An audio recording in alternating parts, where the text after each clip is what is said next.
বললেন ওয়ালা তুসাফিরান্না ইমরাতুন ইল্লা ওয়া মা'আহা যু মাহরামিন।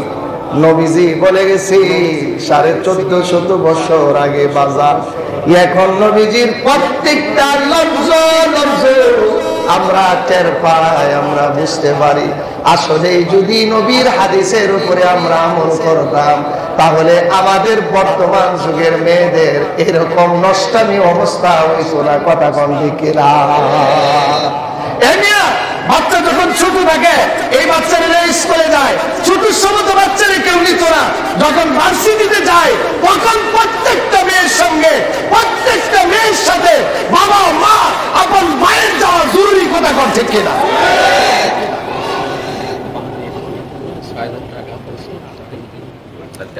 বুঝছেন? ভার্সিটিতে যায়, মনে করে আমার মেয়ে বড় হয়েছে, বড় তো হয়েছে, কইতে যে কেমনে বড় হইতেছে আল্লাহ ছাড়া কেউ জানে না। এই জন্য ভাই কথা বলে বললামের পরে একজন ব্যক্তি এই সমস্ত কথাগুলো শোনার পরে বলল, ইন্নী উক্তু তিবতু বিগাজওয়াতি কাযা ওয়া কাযা। নবীজি গো, আপনি তো বললেন মহিলা সফর করতে পারবে না। এক ব্যক্তি জিজ্ঞাসা করলো, হে আল্লাহর রাসূল, আমি অমুক যুদ্ধে নাম লেখাইছি, আমি তো যুদ্ধে চলে যাব, ঘটনা প্রেস লাগছি, আমি আপনার সঙ্গে বিভিন্ন যুদ্ধের জন্য নাম লেখাইছি, আমি যুদ্ধে চলে যাব, আর আমার স্ত্রী একা একা হজে যাবে। আমি যুদ্ধে যাব গো নবী, আর আমার স্ত্রী একা একা হজ্জে চলে যাবে। এখন আপনার কাছে আমার প্রশ্ন হইল, নবীজি গো, আমার বউকে একা একা হজে যাইতে পারবো নাকি? কারণ আমি তো ভালো কাজের জন্য আপনার সঙ্গে বাইর হইলাম। নবীজি বললেন, না না না, তুমি তোমার স্ত্রীর সঙ্গে হজ্জে চলে যাও। সুবহানাল্লাহ। দেখছেন সতীত্বের কি গুরুত্ব? নবীজি কি তাকে জিহাদের খাতা থেকে নাম কেটে দিলেন, যাও তোমাকে জিহাদে যাইতে হবে না, তুমি তোমার স্ত্রীর সঙ্গে তার সতীত্ব হেফাজত থাকবে, তুমি তার সঙ্গে হজ্জে চলে যাও। তার সাথে যদি তুমি হজ্জে চলে যাও, আল্লাহ পাক তোমাকে জিহাদের সওয়াব তোমার আমলনামায় দান করে দিবেন। কত গুরুত্বপূর্ণ কথা। এই জন্য ভাই, একা একই মহিলাদেরকে সারা যাবে? এমনকি যদি হজ্জে বাইতুল্লাহ হয়, হজ্জে বাইতুল্লাহর ক্ষেত্রেও একা একই মহিলাদেরকে সারার সুযোগ নাই। আপনি জমজম টাওয়ারে যাইতে একা একা সারলেন কেন? কথা কম। আলাউদ্দিন টাওয়ারে একা একা সারলেন কে লিগা? এই মসজিদ সব খবর নেবেন সামনে থেকে, এই ওয়ার্ডের কেনা কেন তার স্ত্রীর সারে সবটির নাম লেখা রাখবেন, পরে মসজিদে বিচার করা হবে।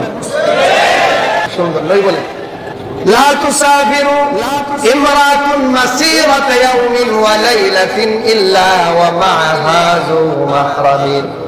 নবীজি বলেন, নয়নগরের মানুষ, তোমরা শুনে রাখো, তোমরা শুনে রেখো, মহিলাকে একদিন আর এক রাত্রের জন্য দূরে সফরে যাইবার দিও না।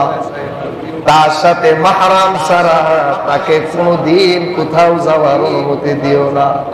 যদি একা একা ছেড়া দাও, হইতে পারে সুমন রে সাইরা টিটুরে লইয়া যাইবা কক্সবাজার। কথা কোন বিকেরা? সাবধান সাবধান। এ রাসূল কত বড় ইখতিয়ার, সাবধান। বিরাট গুরুত্বপূর্ণ কথা। এরপরে আব্দুল্লাহ ইবনে আব্বাস রাদিয়াল্লাহু তাআলা আনহু বলেন, قال رسول الله صلى الله عليه وسلم। কত সুন্দর কথা, সুন্দর নসিহত। নবীজি বললেন, لا يخلون رجل بامرأة ولا تسافرن امرأة إلا ومعها ذو محرم। আরেকটা কথা আপনাদেরকে শোনাই, নবীজির হাদিসটা খেয়াল করে শুনেন। নবীজি বললেন, দুনিয়ার মানুষে কোন পুরুষ যেন কোন মহিলার সাথে একাকিত্ব গোপনে এক জায়গায় সময় না কাটায়।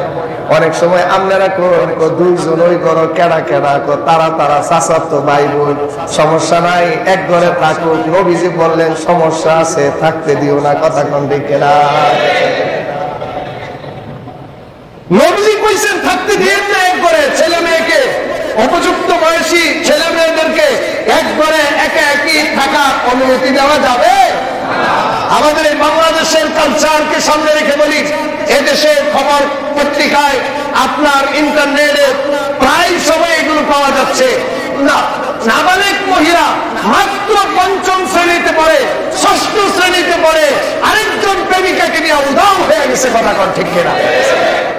আপনি কেন তাকে এক ঘরে একাই কি রেখে দিলেন? নবীজি তো না করছে।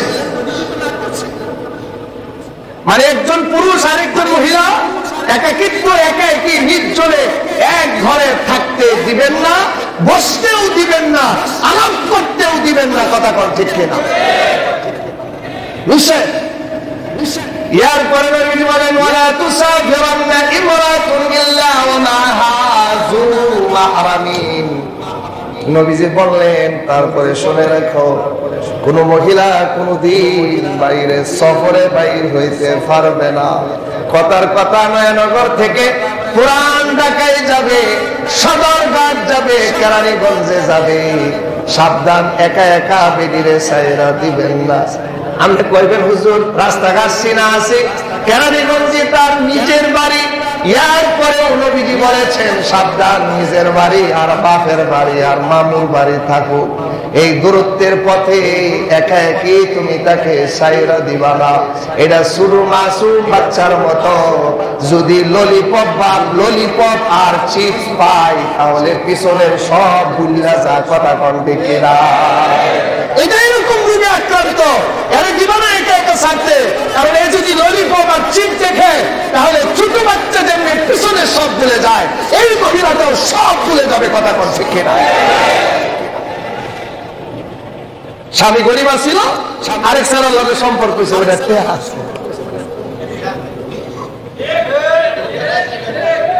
যখন দেখছে যে বন্ধুত্ব ভালা, গোলামের ভিতর লোক এতদিন কোন সংসার করলাম, খাইবার পাইলাম না, বইতে পারলাম না, আমার বন্ধুত্ব দেখি গাড়িও আছে, বাড়িও আছে, এর সাথে থাকলে আমার জীবন উন্নতি হয়ে যাইব।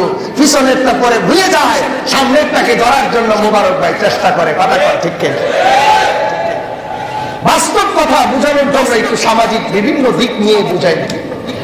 নবীজি বললেন, ওয়ালা তুসাফিরান্না ইমরাতুন ইল্লা ওয়া মা'হা যু মাহরামিন। নবীজি বলে গেছি 1450 বছর আগে বাজার। এখন নবীজির প্রত্যেকটা লফজ আমরা টের পাই, আমরা বুঝতে পারি। আসলে যদি নবীর হাদিসের উপরে আমরা আমল করতাম, তাহলে আমাদের বর্তমান যুগের মেয়েদের এরকম নষ্টামি অবস্থা হইতো না। কথা কন ঠিক কিনা? বাচ্চা যখন ছোট থাকে, এই বাচ্চারা স্কুলে যায়, ছোট সমস্ত বাচ্চারা কেউ নিত না। যখন ভার্সিটিতে যায়, তখন প্রত্যেকটা মেয়ের সঙ্গে, প্রত্যেকটা মেয়ের সাথে বাবা মা আপন ভাইয়ের যাওয়া জরুরি। কথা কন ঠিক কিনা?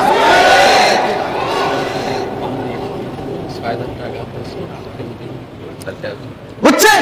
ভার্সিটিতে যা মনে করে আমার মেয়ে বড় হয়েছে, বড় তো হয়েছে, কই যায় যে কেমনে বড় হইতেছে আল্লাহ ছাড়া কেউ জানে না। এই জন্য ভাই কথা বললামের পরে একজন ব্যক্তি সমস্ত কথাগুলো শোনার পরে বলল, ইন্নী উক্তু তিবতু বিগাজওয়াতি কাযা ওয়া কাযা।